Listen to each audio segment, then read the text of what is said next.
ইউটিউবে হাজার হাজার ভিডিও পেয়ে যাবে যেখানে বলা হয়েছে যে how to make money on the student.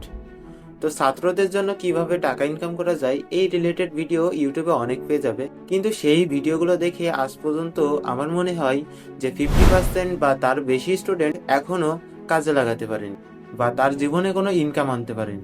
তো আমি আমার ভিডিওতে 7টি ইফেক্টিভ টিপস সম্পর্কে বলবো বা পদ্ধতি সম্পর্কে বলবো, যেটা তুমি স্টুডেন্ট লাইফ বা ছাত্র জীবনে থেকে খুব সহজে ইনকাম করতে পারবে।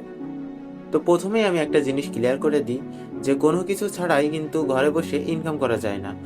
অবশ্যই তোমাকে ইনকাম করার জন্য কোনো না কোনো কাজ করতে হবে, হোক সেটা অনলাইন সেক্টরে বা অফলাইন সেক্টরে। অনলাইনে যদি তুমি কাজ করতে চাও সেখানে তোমার পরিশ্রম স্কিল অবশ্যই লাগবে, এবং অফলাইনে কাজ করতে গেলে তো অবশ্যই লাগবে। তো ঘরে বসে বসে বসে কেউ ইনকাম করতে পারে না। এছাড়া তুমি ইউটিউবে কিন্তু অনেক ভিডিও দেখতে পাবে যারা বলে যে বসে বসে ইনকাম হয়, তারা কিন্তু আসলে ভুল কথা বলে বা রং কথা বলে, কারণ বসে বসে কখনো ইনকাম করা যায় না। তো যাই হোক, বেশি কথা না বলে চলো ভিডিও শুরু করা যাক। তো স্টেপ নাম্বার 1, টিউশন করা। তুমি যদি তোমার কলেজে 10 থেকে 12 রোলের মধ্যে হয়ে থাকো অথবা ভার্সিটিতে পড়ো, তাহলে তোমার জন্য এই টিউশন করানো কিন্তু খুবই সহজ। কারণ আমি আমার বাসার পাশে একজনকে চিনি যিনি কিনা টিউশন করিয়ে মাসে প্রায় 50 থেকে 60 হাজার টাকা ইজিলি ইনকাম করে ফেলছে, এবং এখান থেকে তার নিজের খরচ সহ তার পরিবারের খরচ কিন্তু ইজিলি চালিয়ে নিতে পারছে। তো এখন প্রশ্ন হলো যে আমি টিউশন তো করাবো, কিন্তু স্টুডেন্ট কোথায় পাবো? তো স্টুডেন্ট পাওয়ার জন্য সব থেকে সহজ উপায় হচ্ছে মাউথ পাবলিসিটি, এবং এই মাউথ পাবলিসিটির মাধ্যমেই কিন্তু তুমি খুবই সহজে আশেপাশে স্টুডেন্ট পেয়ে যাবে।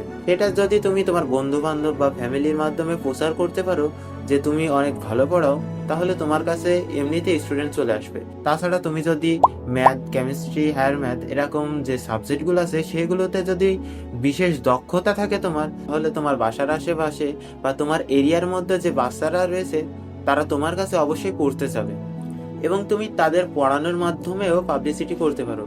এখন তুমি যদি একটা স্টুডেন্টকে পড়াতে পারো এবং সেই স্টুডেন্ট যদি পরীক্ষায় ভালো ফলাফল করে, তাহলে তার মাধ্যমে অন্য স্টুডেন্ট বা তার বন্ধু বান্ধবরা কিন্তু তোমার কথা জানতে পারবে এবং তোমার কাছেই টিউশন পড়তে আসবে।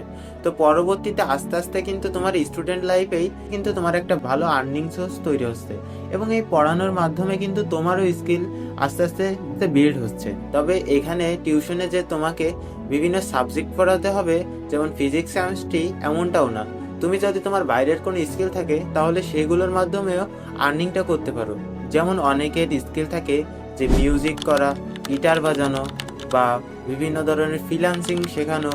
এরকম যদি তোমার কোনো স্কিল থাকে তাহলেও তুমি ইনকাম করতে পারো।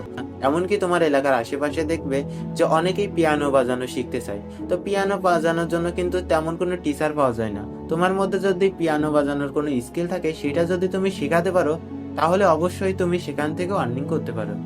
এবং তুমি যদি প্রতি ব্যাচে 20 জন করে স্টুডেন্ট এবং প্রতিদিন তুমি যদি 5টা করে ব্যাচ পড়াও এবং প্রত্যেক জনের কাছ থেকে যদি 500 টাকা করেও নাও, তাহলে তোমার মাস গেলে 50,000 টাকা ইজিলি এখান থেকে বের করে আনতে পারছো।